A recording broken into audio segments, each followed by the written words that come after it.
Magandang hapon po sa inyong lahat. Alexander Lexter Jules nagbabalik para sa inyong afternoon update na tayo, guys, kasi tapos na yung morning update natin kanina.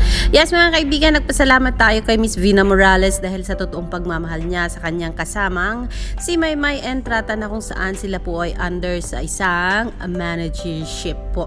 Ang manager po nila ay si Miss Love Capulong, and it's nice to see these two Bisdak, si Miss Vina Morales and Maymay Entrata having this photo together, and I know for sure no pretensions within their hearts, and I know that how I know that they do really care for each other. And bakit ko nasabi yan?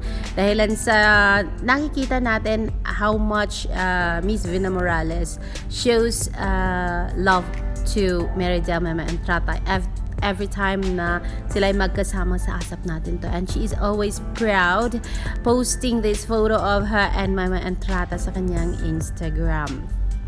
Thank you so much, Miss Vina Morales, and I can see the authenticity sa mga mukha niyong dalawa, and that is why I am so happy you having I am so happy for Maymay having you sa buhay niya as ate. Yes, mga kaibigan, 5 hours ago, si Maymay Dreamers po nag-post, Maymay has always been the only one answering questions or clarifying things. If it is still not enough for you, it's because they are not what you want to hear. You already have a prejudice, and it's not Maymay's responsibility to run after you. This was after yung talagang na-feature ko na ayaw kong pangalanan na isang basher ni Maymay, na I know she was part of Mayward Flyers way back then, and then she became a basher now of Maymay Entrata. From flyer to a basher, and now ang sabi ni Maymay dito, ang sagot ni Maymay dito, I ought to dead man. She is always asking as to why bakit ngayon lang daw nagsasalita si Maymay about boyfriend. Bakit? Is it Maymay's responsibility to explain everything to you and to you na o ano ang mga desisyon niya sa buhay niya? I think it's obvious naman that she was so what I'm saying here is that hindi po kasalanan ni Maymay, at hindi po niya responsibility na magsagot ng kung ano-anong gusto niyong isagot ni Maymay, anong sasagutin ni Maymay. And I think both parties decided to be quiet about whatever happened, and both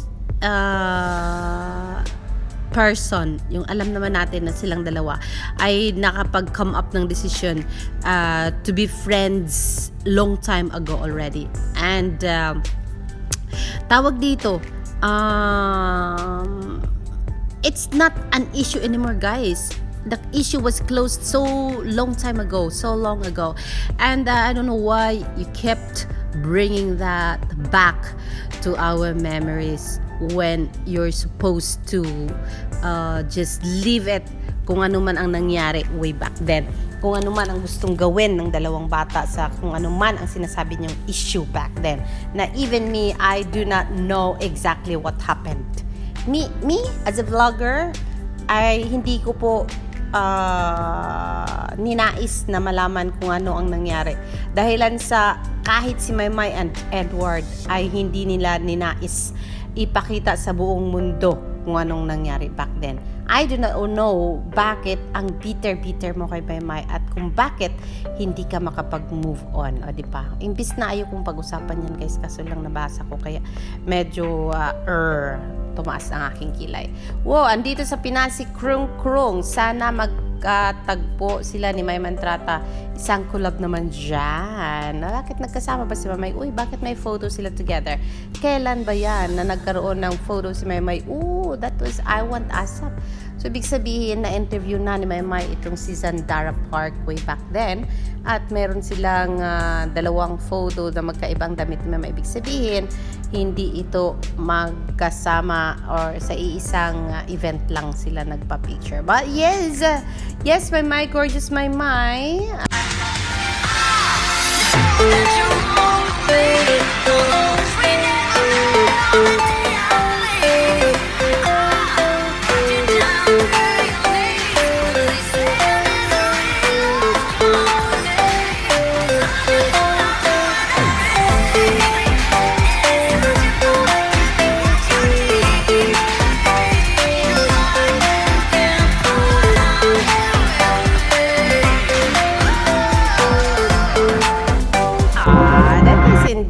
right. Pretty Meridel. Ganda naman noon. Pero yes, mga kaibigan, kailan ba ang TikTok na yan? At parang ngayon ko lang yata nakita Tita Lucy Hugot. Hala, sabi, san lahat ng in love ganyan kabulubing? Try nyo kayang dalawang ma-in love. Charot. Wala daw. Sabi ni Tita Lucy Hugot, hindi pa siya na-in love. Pero yes, mga kaibigan, isang magandang balita. Ano ba ang sabi dito? My Laser Cyrus. Baka naman pwedeng humingi proper cover. Love You. Uy, ayun kay Miley Cyrus pala ang kanta na iyon. Sana naman ay talagang kakantahin ni Maymay ang kanta na yan as cover. What? Are you sure? Bawal daw maging asyumera. Bawal sa atin mag-asyumera, mga guys, pag sure. Ang September 9, goes talaga ako. Imagine my Ben and Ben plus Moira sa Toronto, Canada. Aba, pupunta si Moon Horizon just to watch Moira, Ben and Maymay Entrata. Kasama kaya si Maymay Entrata sa tour na ito?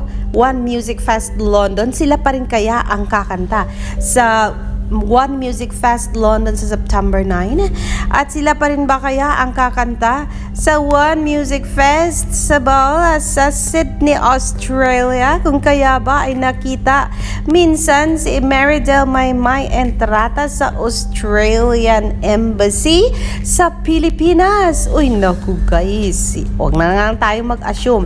Ipag-pray na lang natin kasi it's such a good news. Kung sakasakali mang kasama pa rin ang nag-iisang ama kabugera ng bayan at nag-iisang Ode to Dead McQueen from London to Toronto, Canada and all the way to Sydney, Australia. Nako, fingers crossed po tayo dyan and sana ay maikot yan ni Maymay ang tatlong destinations na yan. Of course, we are so much sure na pupunta siya ng Toronto, Canada. Pero yes, ang mapasama siya sa London ba yun? Oo, siguradong tayo sa London. Yun pala, medyo kalat ang pag-iisip ni Alexander Lexter Juice ngayon, guys. Pero yes, excited lang po ako para kay Maymay Entrata. Ang ganda-ganda kasi ng mukha. Ayan, ang ganda-ganda ng mukha kasi niya dito sa kanyang Miley Cyrus na TikTok. She's so pretty. But yes, mga kaibigan, ang sigurado natin ay pupunta si Maymay sa London Music Fest. And there is this one announcement from ABS-CBN that there will be another music fest and it's going to be in Toronto, Canada. And then just today, that was yesterday guys, I read that yesterday. And today, nabasa natin na there is one more going to Sydney, Australia. And a week ago, I saw also this post that Maymay Entrata was seen in Australian Embassy. So we are praying na this is it. This is the moment for Meridel Maymay Entrata to shine, not just in the Philippines, but now she is going abroad. She is going international. O, diba? That's me. Hope this time. Pag kinanta ni Maymay ang ama kabugera, sisiguraduhin niyang hindi papalya ang kanyang boses sa high pitch. Nako, kailangan yata mag-session muna si Maymay with Miss Jade Richo.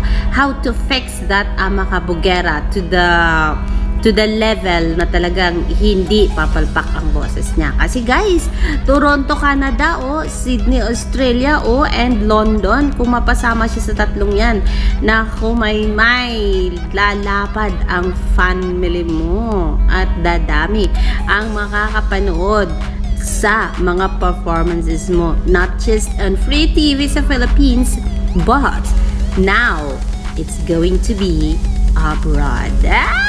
O, diba? So, yan po muna ang ating update